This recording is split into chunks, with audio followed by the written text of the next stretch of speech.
there's an experimental element to it.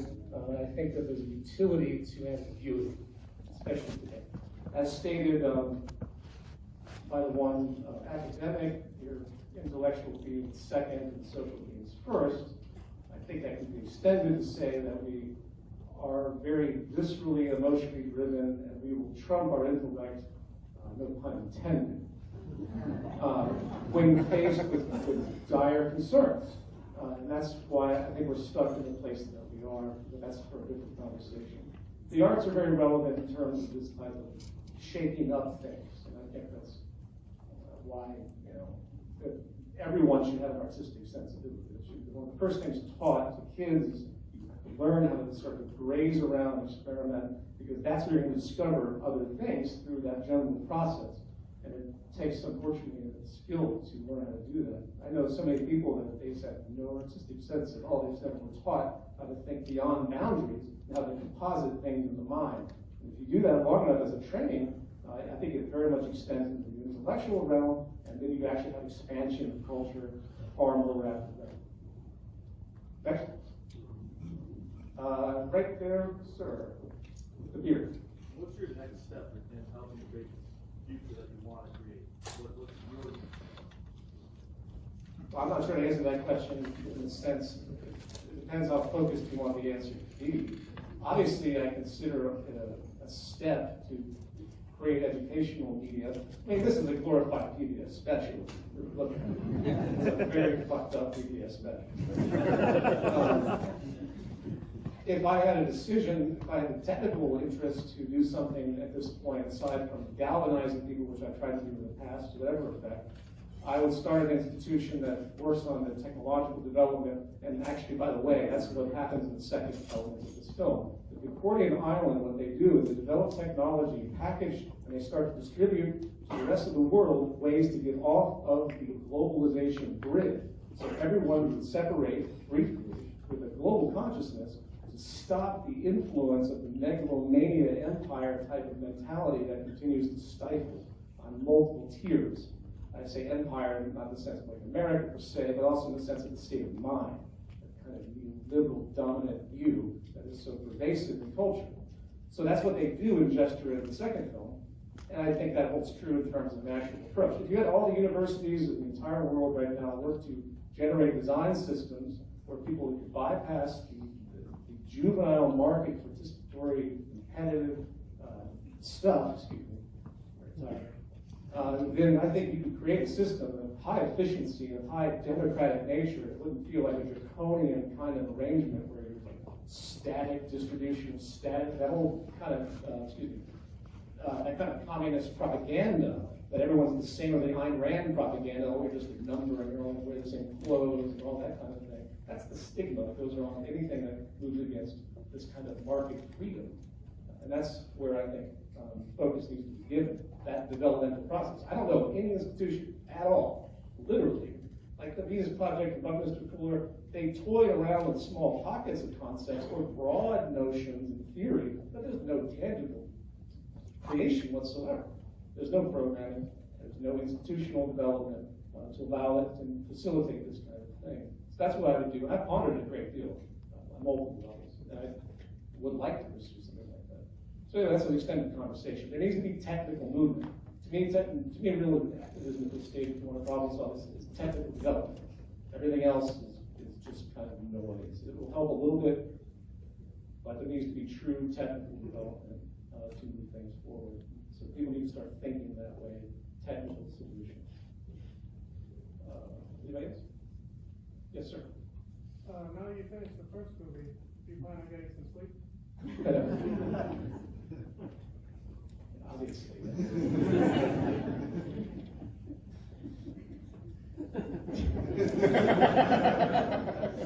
I guess I know.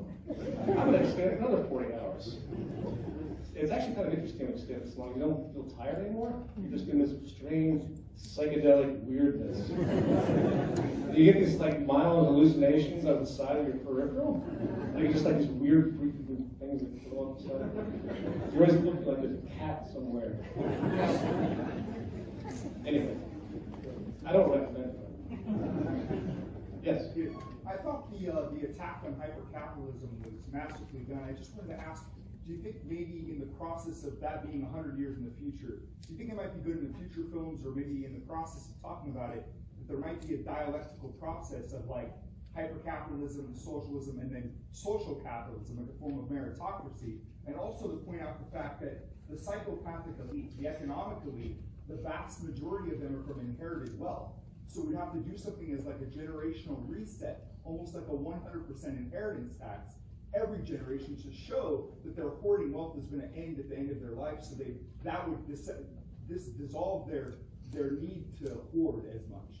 How one goes about the actual shift of a system of this nature, where people are hoarding wealth and property over generations into a new system where those attributes no longer exist, that's a massive and complicated. And as Simon character pointed out, who says, remember the exact line, everything that the activists do will be turned around and turned into an attack that people will feel on their manner of life, on their lifestyle. So that's how this kind of thinking works. So you say to somebody, well, here's the kind of reality that would be sustainable. By the way, I don't subscribe to the idea of this sort of like, oh, everything's going to be so much better. Like it's like in the sense of personal satisfaction. I've heard a lot of people pitch that way, like, you're going to be so much happier. Let's not think about it in terms of selfishness. Think about it in terms of the broad sense of just being sustainable. How are you going to be sustainable with this kind of system, especially now it's becoming very clear. And the public health phenomenon of the competitive and violent tendencies of humanity that are going to be increasingly more compounded as the ecological crisis continues. So that's a better way to explain this to people. I just want to point that out. It's a public health perspective. In terms of what you were saying, though, I can't really answer those questions. They're very specific questions. I mean, dialectics between these different considered categories of social systems, I dismiss all of that. It's either working or it isn't, in the sense that it's either going to be sustainable, or humanity can actually prolong itself, and it's going to improve public health, where people aren't dying of disease or dying in the street, or the structural violence that's literally killing tens of millions every single year, literally, because of inequality, shortening lifespans. And I love that line. That's very true. Any society that doesn't resolve this kind of poverty that has so many traumatic effects on children is a society that's fundamentally abusive to children. I think that's a very important point. It does have such a deep systemic relationship. I think so many people's neuroses in adulthood stems, but it's obviously very clearly proven that much neuroses goes to childhood trauma, but linking that to poverty, I think, is a radical step, especially in communication. So I would keep that in your toolkit anytime someone tries to combat you with this type of thing. Over here. Hi, I wanted, first, I mean, I guess your answer maybe this is the right time to ask about your little sleep, but how plausible is it? Again, this is just about eradicating competition, because let's say your new utopia. Maybe I'm just pessimistic about human nature, but let's even eliminate money and all of that. Then there's prestige. Who came up with this idea? Who's going to see it? It could be effective ideas for what gain or money that you honor. Because you will really I understand where you're coming from. I think the tendency is we see certain attitudes in society, and we fail to realize how they're supported by the system. If you go back and look at hunter-gatherer cultures that are still in existence today, and were mostly reported by people like Margaret Mead in the early 20th century, they had none of those values. They had the reverse concept of it. The more humble and giving you were, the higher the status you have. It goes to show the great human variability. I think it kind of touched upon again. If we were to regard status in the human condition, which naturally exists, we praise people that are better at something, but we don't necessarily have to envy them or feel like we have to kowtow to them. But if someone's really good at a musical instrument or something, or any kind of technical skill, we see them as something to be interested in, or learn from, and to respect, and say, well, I'd like to learn from you. It doesn't mean that they're elevated from you. Like, you can have a hierarchy of talent and skill that has nothing to do with oppression, has nothing to do with arrogance or condescension. It's just natural, I think. It's like a parent and child relationship. At some point, the child is always going to be subservient to the parent, because the parent knows something more than the child does at some point. And I think that can extend to general society. There's nothing wrong with any of that. So does that answer your question? I think there's a Yeah, lot I more. just there. don't know that some humans do enjoy that high. But that's what our society is. Our entire society is so massively status oriented. I mean, everyone's just winning, trying to win. And I mean, that going back to that small fragment I did on school shootings related to neoliberalism, that quote by Franco Lavardi, I think that's a really important point. It's abstract, but think about that, how ingrained it is. Like, people entire values by comparison of winning at something. It's literally isolated too. It's not like broad concepts of winning, like just being generally happy. No, I with agree, I existence. just don't know how we can eradicate it, maybe it's too. The system influences it, so there has to be the chicken egg kind of thing. It's Yeah. not really a chicken egg at all. It's the system. People are born into it. They're conditioned to these values. They're rewarded with those values. So you have to start from a different system. It's hard, obviously, because you're dealing with intergenerational problems. So it's not like you just plop everybody into a new kind of lifestyle. No, I know that's what makes it so different. Yes, in the back, the glasses. You. How important do you feel the technological singularity might be to realizing a true NLRBD? I think technological singularity happening in the current socioeconomic world is crazy dangerous. Assuming that the theories are true, if not familiar, the idea that artificial intelligence will match and eventually transcend human intellect, and it's been a sci-fi concept for years, popularized by a man named Ray Kurzweil, who sees it as a very positive thing in terms of world solutions, which on one side it certainly could be, but it's still in the hands of pretty much a sociopathic global culture. So, I mean, what's the first thing? Who gets all that technology when it happens? The Pentagon and the military establishment. They're the first. I mean, they already have it by now. They're probably perfecting it far greater than MIT and anyone else because they have infinite money. So, that's the danger of it. But I agree in theory, yes. Obviously, anything that can help compute in a far more concise, rapid, and unemotional way is going to be beneficial to humanity. Like at the very end where she's like, no, our AI design filters will not allow the production of anything that isn't sustainable.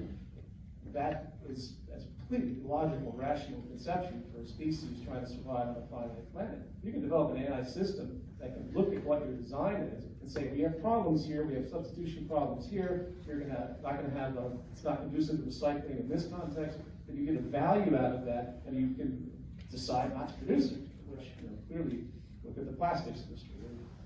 None of that should be produced. It's nuts. Our AI design filters are the last of them. Yes. Woman with the hand up. So you said the documentary is not your project. I just wanted a different graphics, I think, for Abby and Malo. I know how much you probably appreciate that. Is that Abby? Yeah. Oh, I'm sorry. I recognize your voice. I'm so blind now.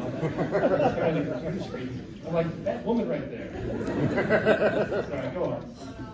Yeah, I guess just wanted to do a challenge for you, and was there anything that you wish that you could have put in that you had to take out last minute? I didn't take anything out. If anything, I think I would try to make it shorter. It is fairly long.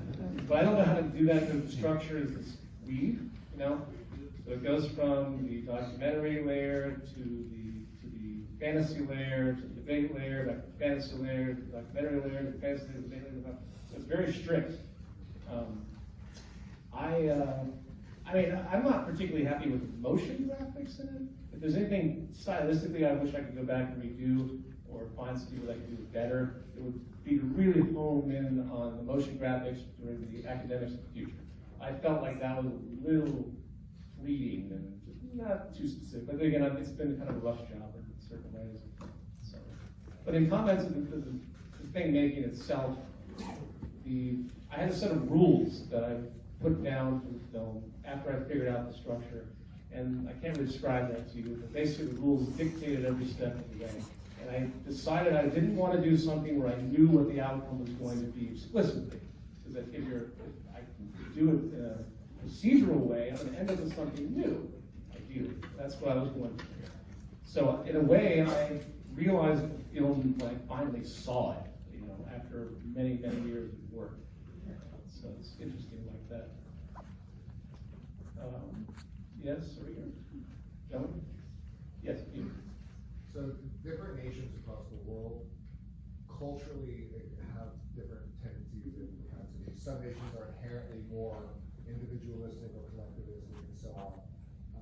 So I'm wondering what your thoughts are as far as the first culture or nation that will most likely take the forward steps to start making this big transition to inspire the rest of the world. Where do you think this is going? Well, I think as you said, there are nations that are a little bit more conducive to a so-called collectivist perspective. Studies have been done where people are more prone to refer to everyone rather than themselves. It's really quite interesting the way the mind changes because of the environments that they're born into.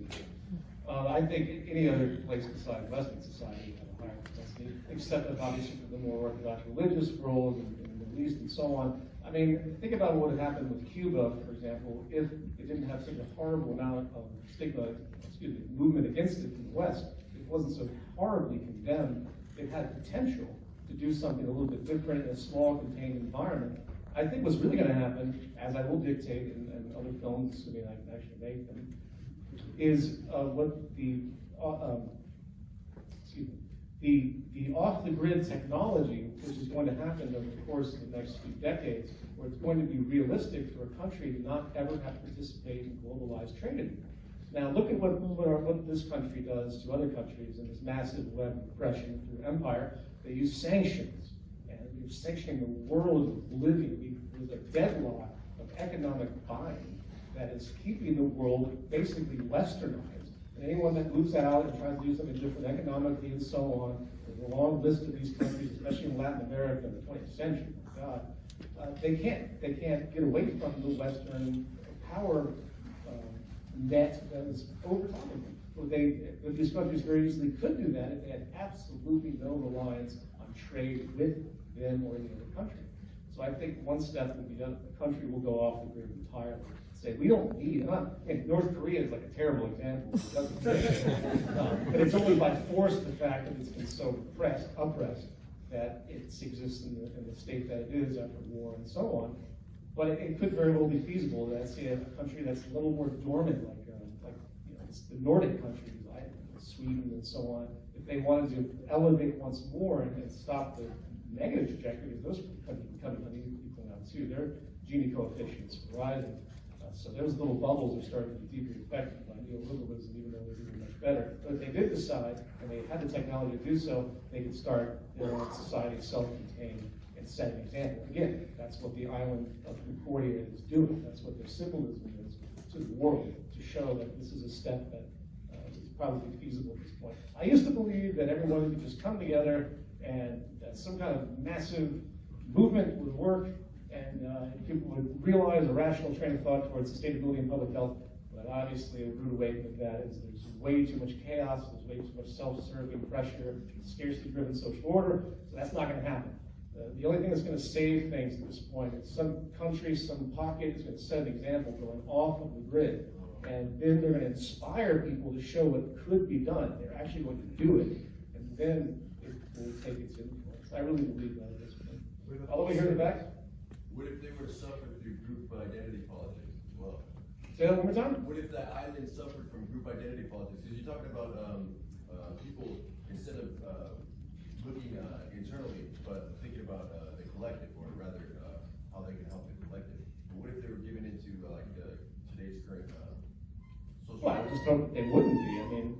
I mean, it's one thing to know you have to be have a protectionist view towards a society that you're within, and that can apply to a lot of things that are oppressed, such as racism and so on. There's a need to bind together in those circumstances, but that's a whole different thing than group identity. Group identity is kind of neuroses. It's an abstraction that says I identify with these people because they look like me or they think like me, therefore we're going to huddle together and we're going to, that's a completely different thing. I don't know if that answers your question. I'm not quite sure what you want. We can grab two in the back real fast. We're what? Yeah. Oh, hi. I thought the opening was just really powerful and very kind of reminiscent of that scene in Terminator 2 where, everyone keeps saying that. No, it's like Terminator 2. Like, I really thought it was powerful because, and as well as the paralleling John Carpenter's Favorite. Yeah. I love that. And I just wonder, what do you think inhibits, like, those older artists as well as new ones to showcasing those kind of like this social value disorder, but thematically presenting it enough to seemingly make it palatable, or does it just not seem like when you're really trying to have like these like deeper subtextual themes that it's just not as available to people to kind of get, but still like enjoy a movie? Because That's the line that's walked, I don't know. Everyone's different in the way they perceive. I just kind of try to trust myself. Like, I started this whole journey when I was working at an advertising agency. At home, I decided to make a film called Zeitgeist, and I decided to show it in a live performance piece where I performed music literally live in downtown Manhattan. I closed the thing up. I had no interest first of all, I had no concept of the internet in terms of viral video. That didn't even exist back then anyway. So I did something personal and private that I liked, I thought was important, and it was a catharsis. And then I put on the internet, and magically, this bizarre piece that literally starts off with 3 minutes of solid black. And that film started with 3 minutes of solid black. People still watch it. So that clued me in that, well, maybe it's good to just trust your instincts sometimes. If you're trying to cater to things around you, maybe you all have to some effect, but if you're trying to cater to something and build out into something else that already exists, and conform to something, it tends to backfire. Or at least it's not going to be original. It's just going to be another Marvel comic movie.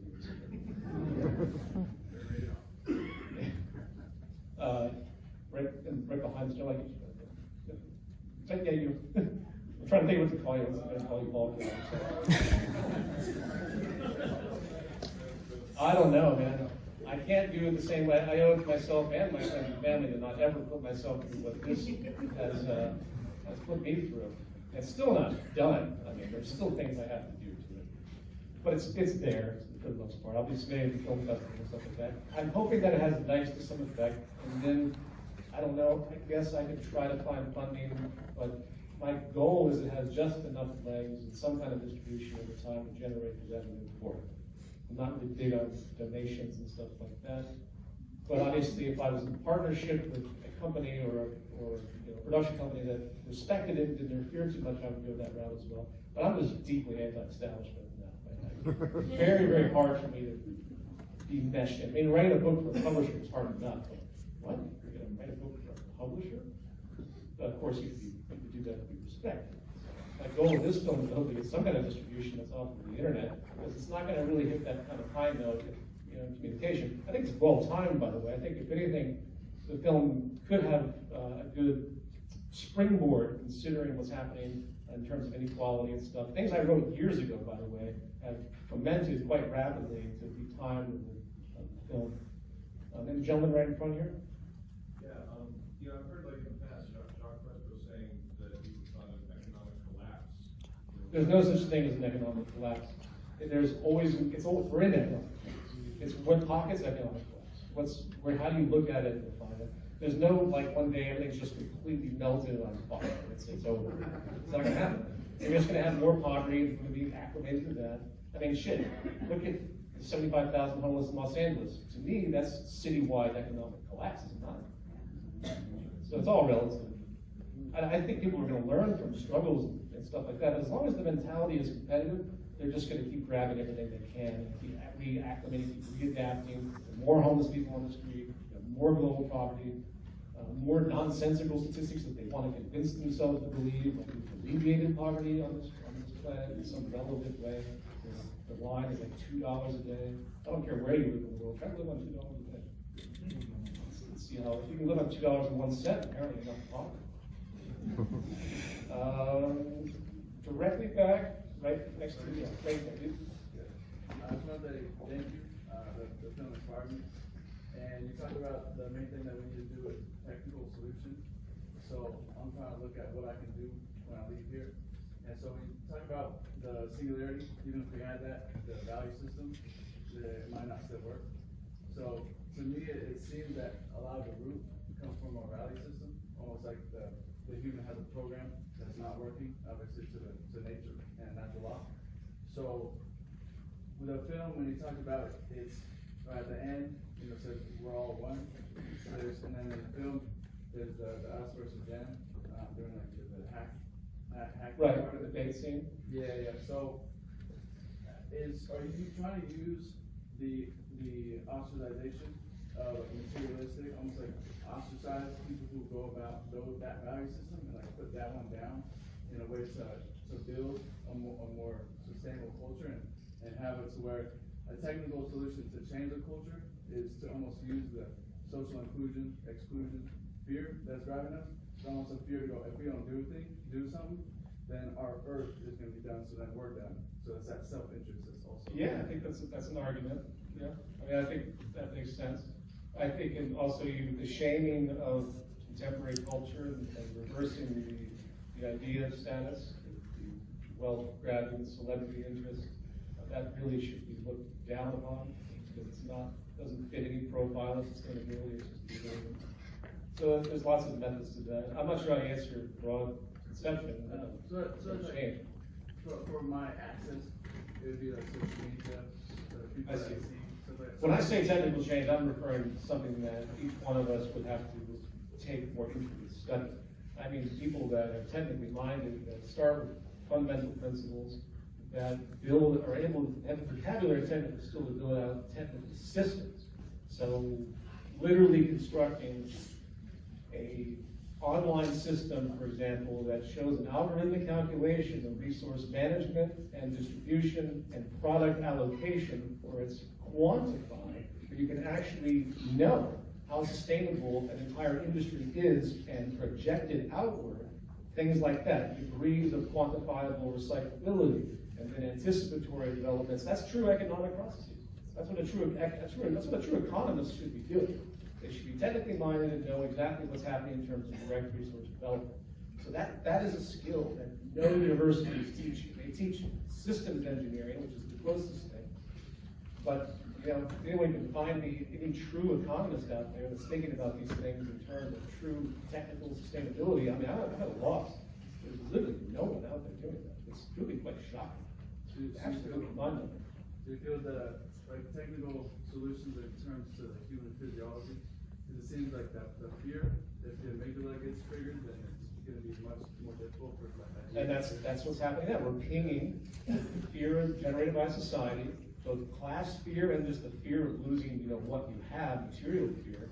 You're always pinging that lower reptilian brain. It's always constantly in that fight or flight mode, which is basically the perpetual state of most civilizations. Creating that allostatic load that was mentioned in the film once again, causing all the sickness and that horrible feedback of interpersonal conflict and just general degradation of life. So if you're assuming that, I'll put it this way, you have to have structural change to stop those influences. That feedback loop has to stop by the structural change. It's not the other way around. Granted, you could have people really therapeutize and self-therapeutize. You could have people go about their extreme self-introspection and break out of those patterns, which does happen, which is why things like therapy exists, meditation and so on, to try and stop those impulses that are so innate to us, caused effectively by our environment. But that's not a solution. And people, just because you can feel better about yourself in a highly depressive and stressful environment, that's the key word, stressful. That doesn't help. In fact, I'm kind of against that type of worldview. That people are always like, well, you just kind of go to this retreat. I'm like,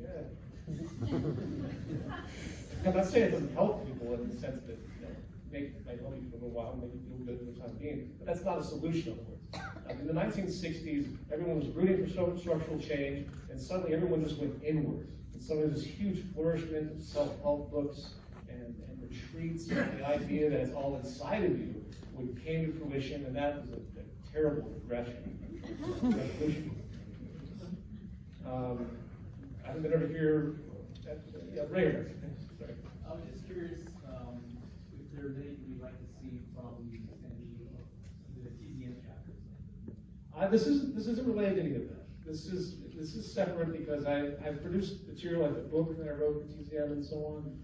I look at all of this as different. Everyone's free to do what they wish once the film is released, but I am not incorporating any kind of institutionalization like I did before with other things. People can do what they want though. So, I mean, if you want, anyone that wants to help promote it, obviously, on behalf of myself, I certainly would encourage.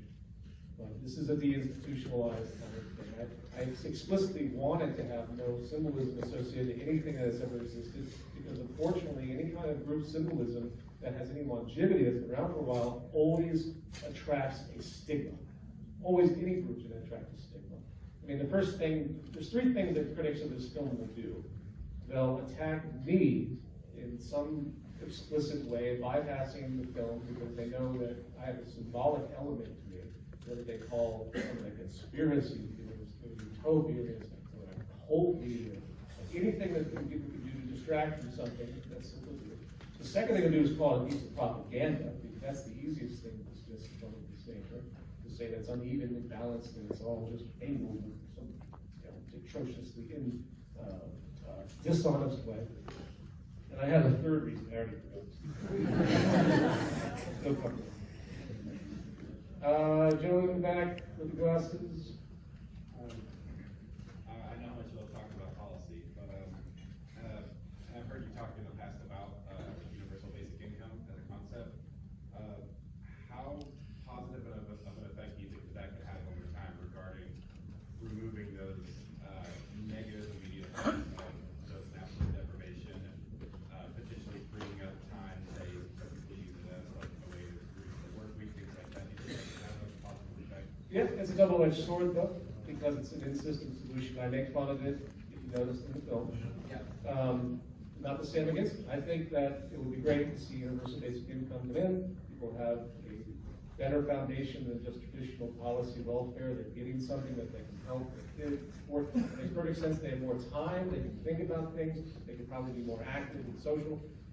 That's great. But at the same time, it reminds me, if it's not explicitly related to the credit expansion of the 1960s and 70s, where people were, the economy went down, people were not getting, the wages were stagnating because the natural competitive hierarchy, corporate structure, business in general, and capitalism. So what they do, they started pinching credit, more and more credit. People started living off beyond their means, and that was the way this whole thing was salvaged, basically. It's just to this day, it's just a terrible monster of credit that keeps cycling.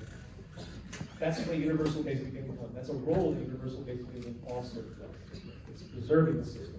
It's saying that we're not going to recognize that the system is fundamentally flawed. Instead, we're just going to give you more money. Be placated with that.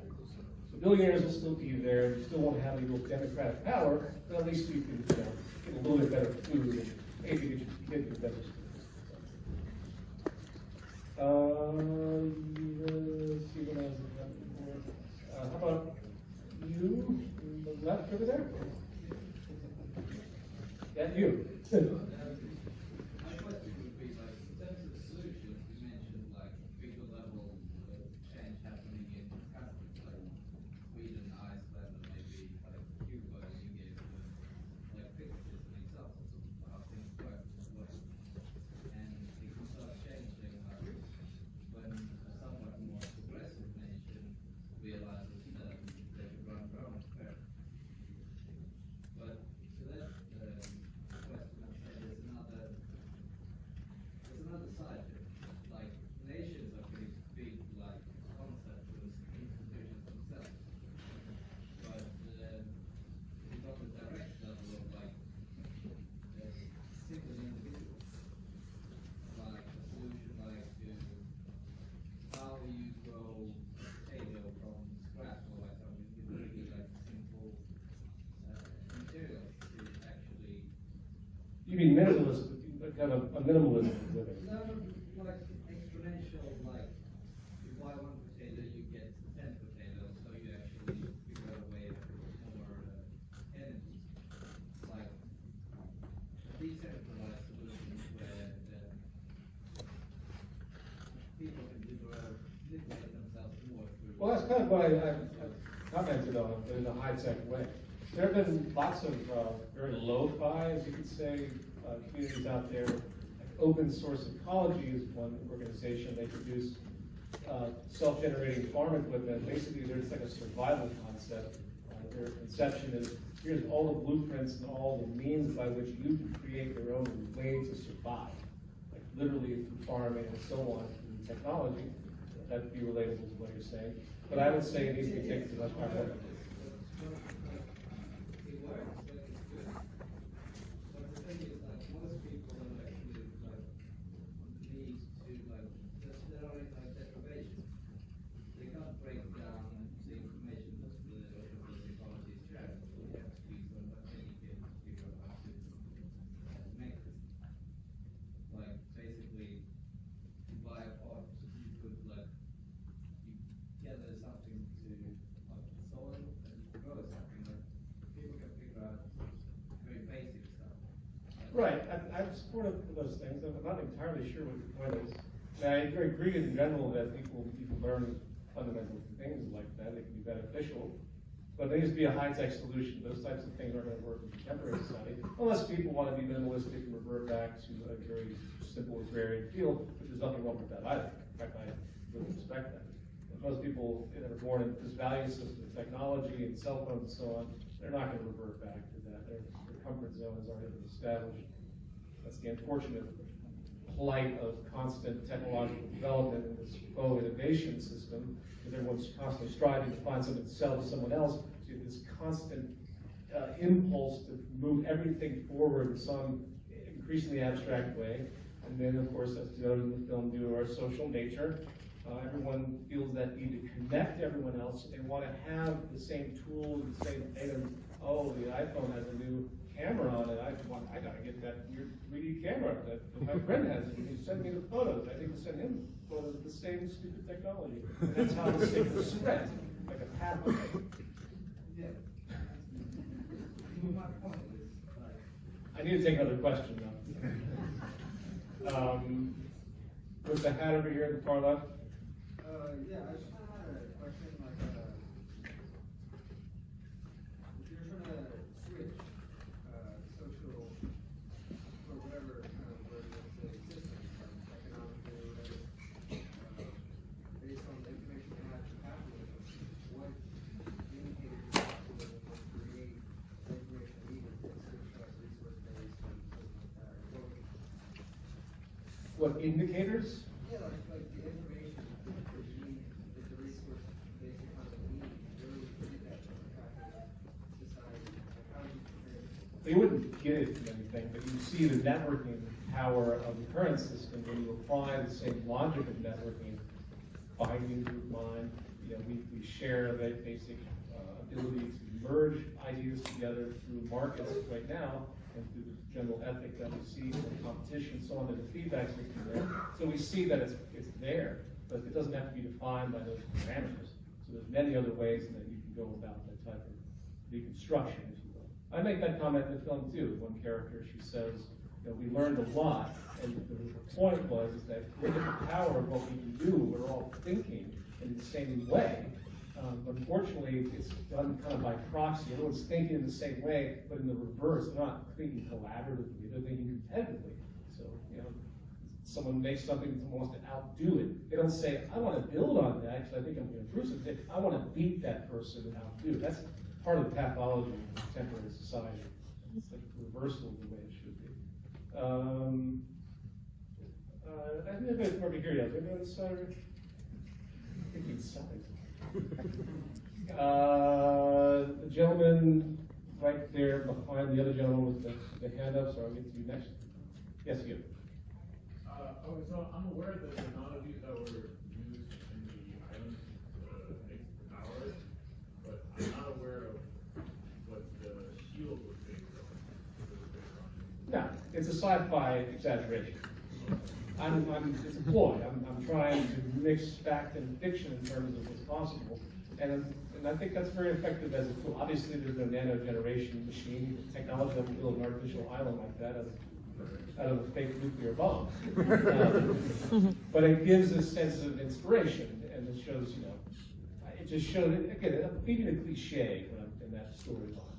But of course, when she talks about it, it's very literal. So that's where we can do more work. And, will there be a season 2 of Closer in Time? I don't know. Season 1 was years and years ago. I'd like to bring it back. I would. If I can find a way to kind of support it, I mean, that zero budget thing, I really just kind of did on the side. It took a lot of time and zero return. I can't keep thinking that way. I've really done a number on myself, and I just do everything free over and over again. Yes, I thought the last 5 to 10 minutes of that was very powerful, because it showed us, gave us like a visual representation of how the future city could operate. And I was curious if you're planning on doing any more elaboration videos like that. Well, I mean, I've talked about that kind of stuff in lectures before. It's been written about in the books as well, in terms of technical organization. As far as media representations like that, characters and so on, well, that's kind of what I intend to do with the second. Like a longer, more in-depth look at how that Yeah, operates. the second film conception, it's, again, assuming it could ever be made, preface that. I always joke at the end, the to be continued could be interpreted 2 ways. There could be another film, or it's about humanity continuing and moving forward. I'll pick which side makes it reality. But so yes, that's exactly what I would do. That's exactly part of the point, is have an actual technical revelation that's shown under the narrative and story of the second film. And yes, sir. When the protective shields around the project colony have been made from a similar nanotechnology to that of the Iron Curtain in the species strategy games Umbrella 1 and 2.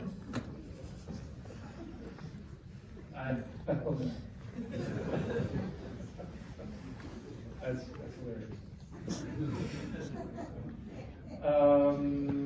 Yes, sir. Reader. You still feel that it's probably and most likely in order to develop this new economic system that civilization has to collapse. In other words, in order to get out of the pain, we're going to have to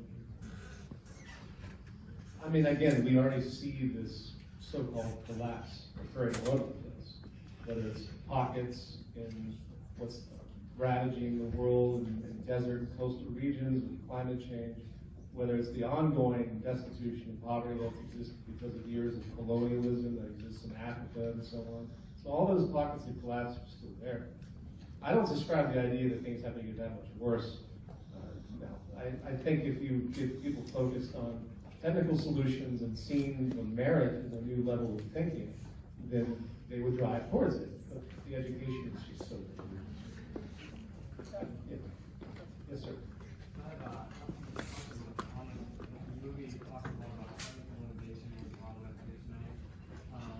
For like a big technical age, and there's like a kind of like a culture there that I can see like the paper and we have it, we just want to get this new product out. There's also a big movement of things starting to happen, and they're starting to think about things like, is there something more important we can do for the world with our technology, with our minds? And I just want to like let everyone know, I think that's starting to happen more and more as we start to see like climate change and issues come up. There's more happening there, and just want to throw it out there. I agree. I see that too. I mean, you definitely see more elevation of these ideas generally. Yeah, I mean, everyone's trying to like do feel-good, greeny things and see solution orientations and let's develop technology to solve this problem. But there's no broad structural conception. That's completely absent because everyone's terrified. High scientists, they don't want to be stigmatized by coming out this way. There's very few that have any kind of great, outstanding personalities when it comes to true public health issues. Robert Sapolsky is probably the rare one. He actually speaks out against the public health abomination of prisons and so on, not from a moral perspective, just from the fact that it makes no technical sense. The way that criminality actually materializes is not an explicitly free will notion. So there's preconditions. Way in the back of the day. So let's say somebody with legislative power is very inspired by the vision. what is an example in a city hall or in a state government or at some level of somebody being able to pass a piece of legislation? What is a motion that you would like to see passed to help lead to this? The installation of a system of resource and economic management that basically makes all companies and corporations, businesses that have any relationship to resources, it forms a structure that they have to adhere to for strict sustainability programs. You would mandate non-oil corporations that can't produce X amount of carbon.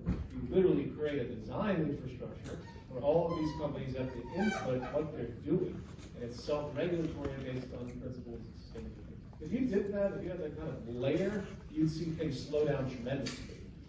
Finally, whatever effect, but it wouldn't solve it because you still have the same drive of economic growth and stuff like that. That's a whole other problem. But at least people would have some rigid set. You have regulatory systems that are so very loosely defined, and of course they're corrupted by money, and probably this system would be corrupted by money too, but at least somebody could attempt to do it. Like someone at Harvard or MIT could sit down and design a sustainability algorithm that can analyze, as I talked about earlier, what these companies are doing and the effects they have on the planet, the negative repercussions, the downstream effects over time. Like Amazon, I don't know, maybe they should stop using cardboard and actually have, since they have 50% of all market share anyway on the internet, actually have the containers that are returned to them over and over again.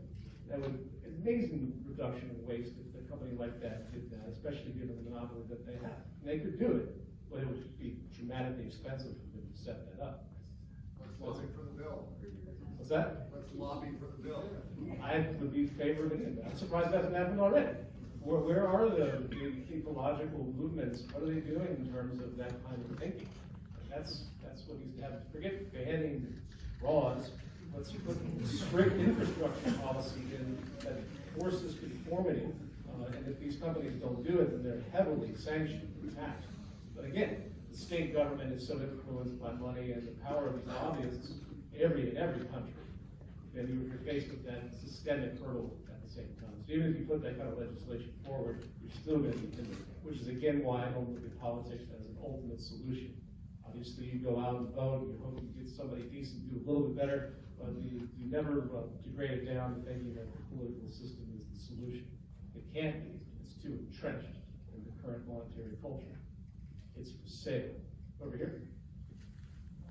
Yeah.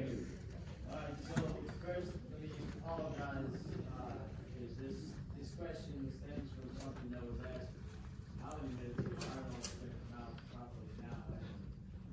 But basically, my belief from what I've seen is that the power of scarcity is extremely understated and not spread information about enough.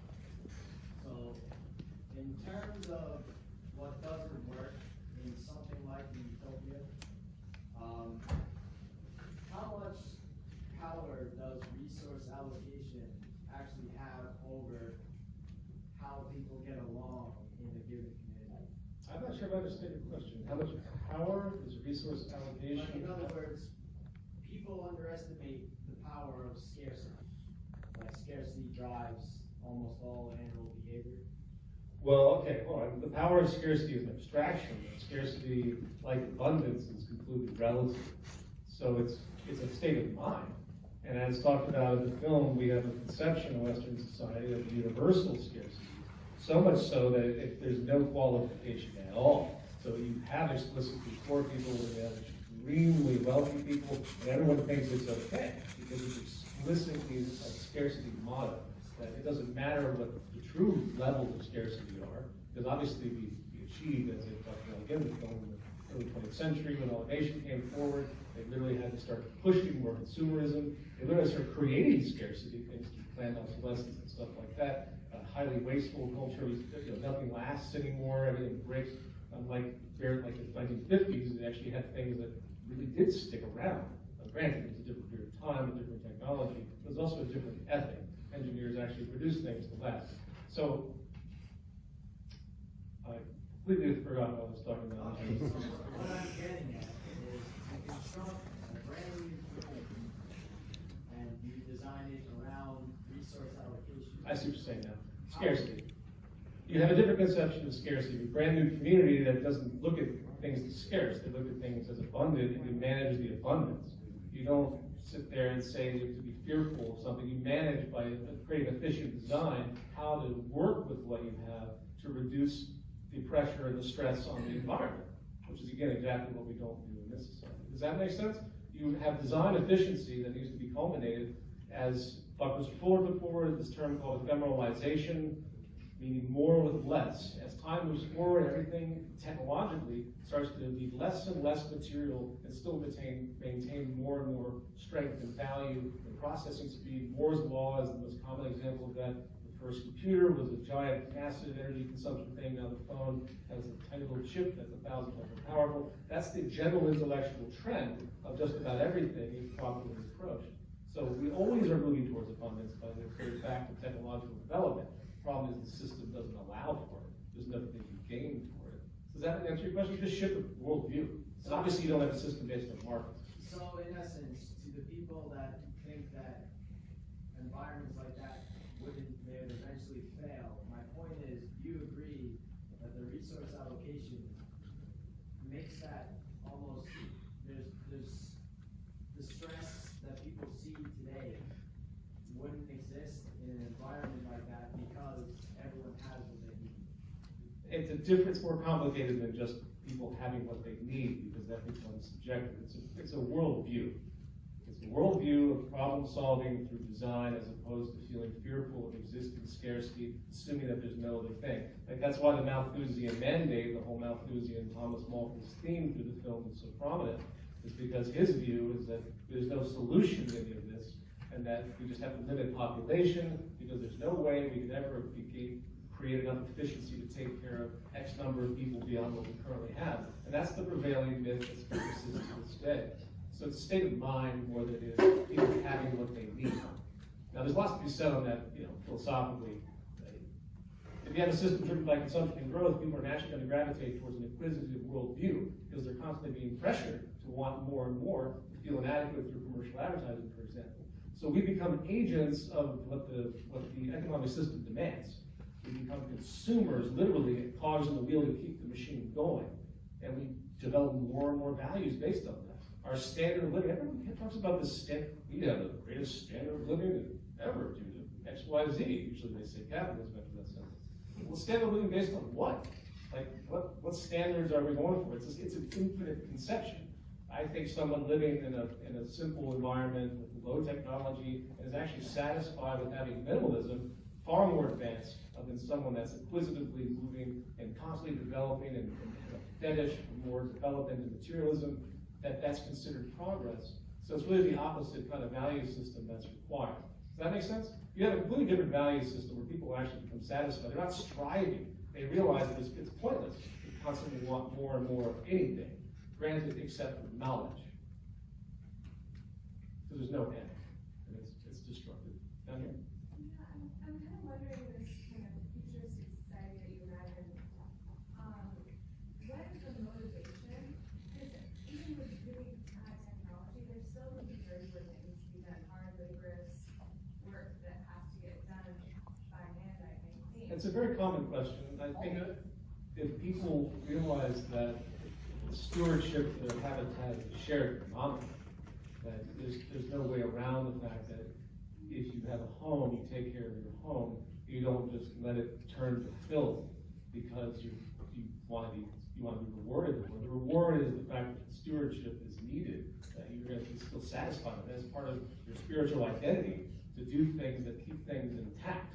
I think that's the way people need to think about that. But with modern technology, considering the plane we're on now, there's no reason for anyone to have menial jobs. There's no reason for people to be waiting tables or doing all the things that are so cliche as being drudgery work. I firmly believe that. You can name pretty much any drudgery concept, and I can show you the technological solution for it. And if a society had that value system and worked together to produce that kind of technology, suddenly everyone would produce the technology, working together through design, and they would get the problem resolved. Think of any type of menial work, and I guarantee you a focused society can find a solution to that without. Some people have motivation to keep their house clean or their room clean, and some people don't, and they would treat their city the same way that they would treat their house. To a certain limited degree. I don't know anybody that unless they're mentally ill, that literally just wallows in their own filth. And that applies a metaphor for society. And I think most people, when they walk around, don't want to see homeless people on the street. They're sympathetic to it. They see that as an insult, as atrociousness. I think most people feel that way. I think most people generally want to see things be good and clean. I think this is all common deep down stuff that is basic survival. As that woman said in the island example, do you have to be paid to show stewardship, to take care of yourself? I think that kind of general, I say spiritual, that's the deepest meaning of it. It's just a connection of what's responsible. How people don't have that kind of sensibility just shows how far off we've become. You know, it's like a competition with nature. Basically, competition with everything that is somehow in our way. We perceive things as being in our way when they're not. They're just part of the process of survival, and living, and spiritual connection. There's beautiful people that clean gutters, and they enjoy it because they have a conception that that is something that needs to be done. You know, it's a state of mind. I'm sorry. Did you already ask a question, Sarah? I'm trying to find people. Okay, right there. No, I was thinking about mine. Right here? Yeah. Okay. Two questions. Was the Nobel Peace Prize an intentional misspelling? And two, do you expect that the next two films will take it long to make this one did? Oh God, I hope not. And I'm sure there are plenty of glitches and riddle problems in the move to get this out. The text treatment I wasn't entirely convinced by, so no, it was not intentional. Hence this internal screening. Strange glitches. I have no idea how long another film will take. I can't do it the same way.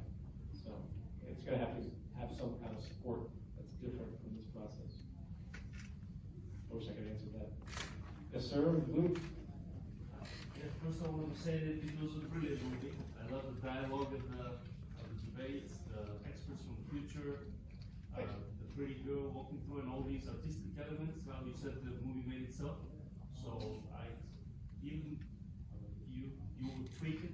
I still I was really happy with it. But what I wanted to ask about is the